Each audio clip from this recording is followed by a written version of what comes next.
Hi guys, welcome back to the channel. Today we are out by the Morant Bay Urban Center and we are going to talk about the rent that people have to pay for this facility. More specifically, the St. Thomas Municipal Corporation.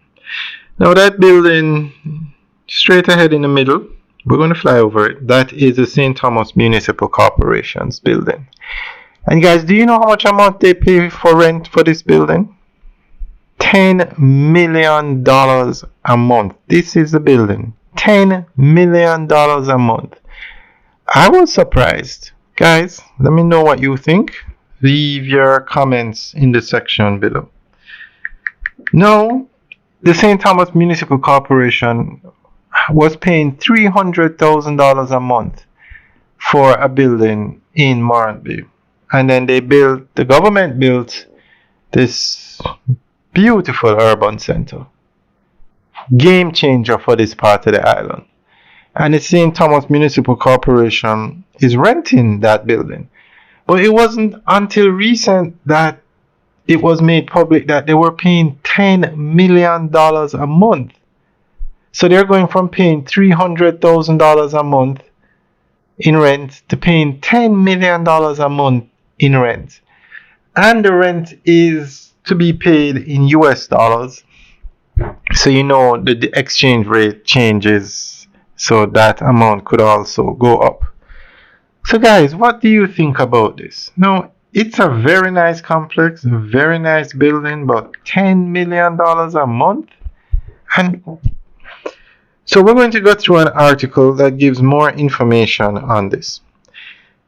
At the Morant Bay Urban Center, newly opened commercial development in St. Thomas, rent is reported to be very steep, particularly for government or institutional tenants. The St. Thomas Municipal Corporation faced a monthly rent jump from $300,000 a month to $10 million. Okay, that's $10.3 million.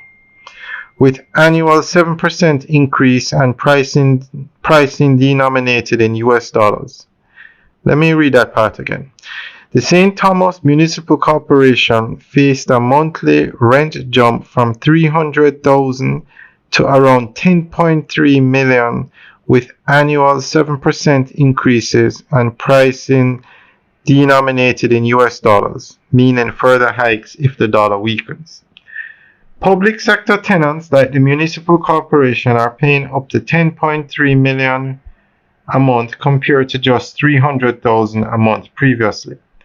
Private sector leases is aimed at a mix of service-based businesses, BPOs, banks, fast food chains, etc., and small enterprises, but specific commercial lease prices aren't published. Leases are US dollar denominated with 7% annual escalation, which means costs could rise significantly over time with currency fluctuations. Alright guys, that's the end of the update article. Let us know what you think. Leave your comments in the section below. I was very surprised at this. So guys, let us know what you think. Leave your comments in the section below. Alright guys, enjoy the rest of the tour. Have a good day. Now before we go, this is a very nice complex. Game changer. But it's just, should a government entity be paying that kind of money in rent? Alright guys, have a good day.